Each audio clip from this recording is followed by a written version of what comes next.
Vamos falar um pouquinho sobre frações. O que são frações? É a forma de representar parte de um todo, ou seja, uma parte de algo que foi tomado, que foi consumido. Temos aqui o clássico exemplo da pizza, né? Essa pizza aqui, que foi fatiada em 8 pedaços, né? Essa pizza aqui, que é o meu todo, que foi fatiada em 8 pedaços, onde eu consumi 2 partes dela. Então, é o meu todo e onde uma parte foi consumida. E como que representamos esse desenho na minha fração, tá? Nós temos o numerador, que é a parte que eu consumi, né? Aquela parte que foi tomada, né? Como nesse caso eu comi 2 fatias de pizza, então o meu numerador é o 2. E em quantas fatias foi fatiado a minha pizza? Foi dividido em 8 pedaços. Então, o meu denominador, que é o nome, é a quantidade de partes que o meu todo foi dividido.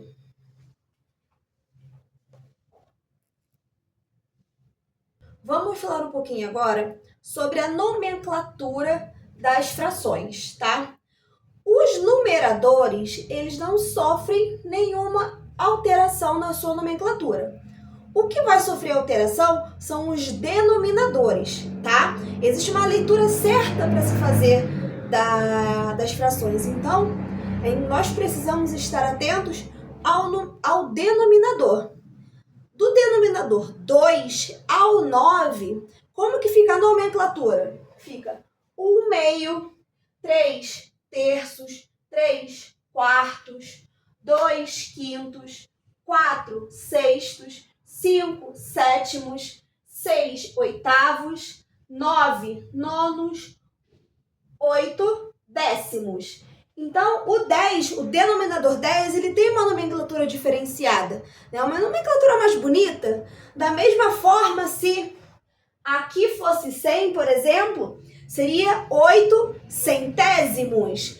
Se fosse 1000, o denominador seria 8 milésimos, tá? Então, do denominador 2 até o denominador 9, nós precisamos estar atentos a essas nomenclaturas aqui, tá? Para nós não errarmos. E quando nós temos denominadores 10, 100 ou 1000, ele recebe essas nomenclaturas especiais, tá? Então, no caso aqui, quando o denominador é 10, nós falamos décimos. Quando o denominador é 100, centésimos. Quando o denominador é 1000, milésimos.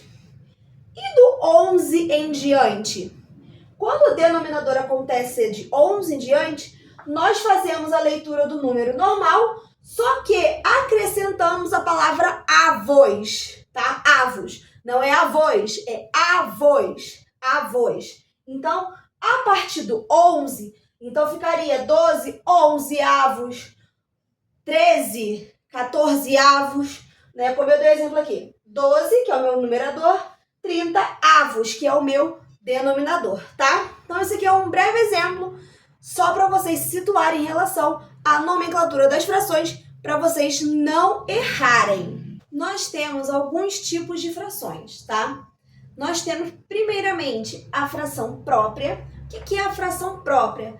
É quando o meu numerador, ele é menor que o meu denominador. Então, meu 5 oitavos é uma fração própria. Por que é uma fração própria? Porque o meu numerador, ele é menor que o meu denominador. Nós temos a fração imprópria. O que é a fração imprópria? É a fração onde o meu numerador, ele é maior que o meu denominador. Tá? Então, meu 12 sétimos, ele é uma fração imprópria, porque o meu numerador, ele é maior que o meu denominador. E nós temos a fração mista, ou número misto, tá? Vou botar aqui ou número misto. Que é quando nós temos um número inteiro com a minha fração, tá? Então, nós temos aqui 1 inteiro e 3 meios, que é onde nós temos o meu inteiro, que é o 1, e a minha fração, que é os 3 meios, tá? Então, esses são os tipos de frações aqui que nós temos aqui para apresentar para vocês. Outro tipo de fração que vou apresentar aqui para vocês são as frações equivalentes, tá? O que são frações equivalentes? São frações diferentes que representam a mesma quantidade ou valor. Então, aqui eu tenho exemplo de 2 quadrados. Os desenhos, eles são diferentes, mas eu posso considerá-los, sim, equivalentes. Por quê? Porque é a mesma quantidade, só que eles estão representados de maneira diferente. É o mesmo todo que foi dividido, só que de maneira diferente, tá? Então, é o mesmo quadrado, só que divididos, que foi repartido de maneiras diferentes. Então, eles são equivalentes, eles são iguais, só que com suas representações diferenciadas. Se eu for representar isso aqui por fração, esse caso aqui ficaria 1 meio. E aqui ficaria 2 quartos, tá?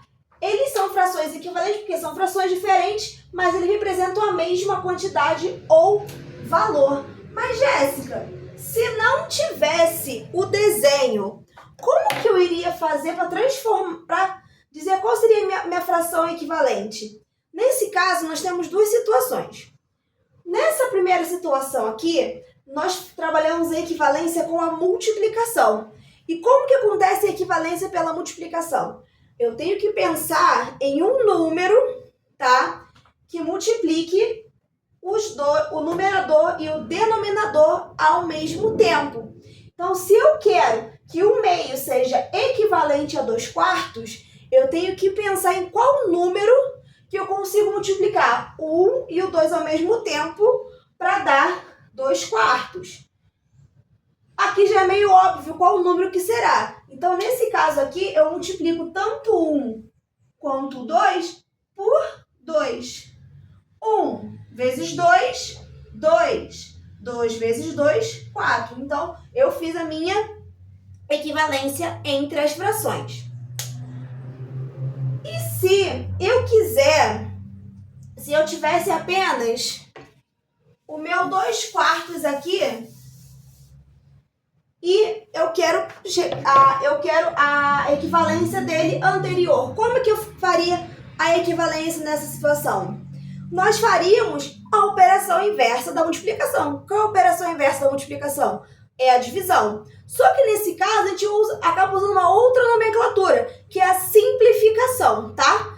Não deixa de ser uma divisão, mas na fração nós usamos o termo simplificação. Então, se eu vou simplificar o meu 2 quartos, eu tenho que ter o mesmo pensamento quando eu multipliquei, tá? Que número que eu consigo dividir o 2 e o 4 ao mesmo tempo? Então, se eu for pensar, vai ser o próprio 2. Então, eu divido aqui. Vou dividir o 2 por 2 e o 4 por 2. 2 por 2, 1. 4 por 2, 2. Tá? Então, esse foi um pouquinho sobre frações equivalentes e sobre a ideia também das simplificações aqui, que é uma coisa que eu vou desenvolver muito na parte de frações. Nós podemos transformar a nossa fração mista em uma fração imprópria. Como que podemos fazer essa transformação? Então, nós temos aqui a nossa fração mista, 2 inteiros e 3 quintos, tá? E vamos transformá-la em uma fração imprópria. Relembrando, o que é uma fração imprópria? É a fração onde o numerador ele é maior que o denominador. Então, como que é esse processo de transformar a minha fração mista em uma fração imprópria? A primeira coisa que você precisa fazer é repetir o denominador. Nesse caso aqui, o meu denominador é o 5. Então, vou repetir aqui.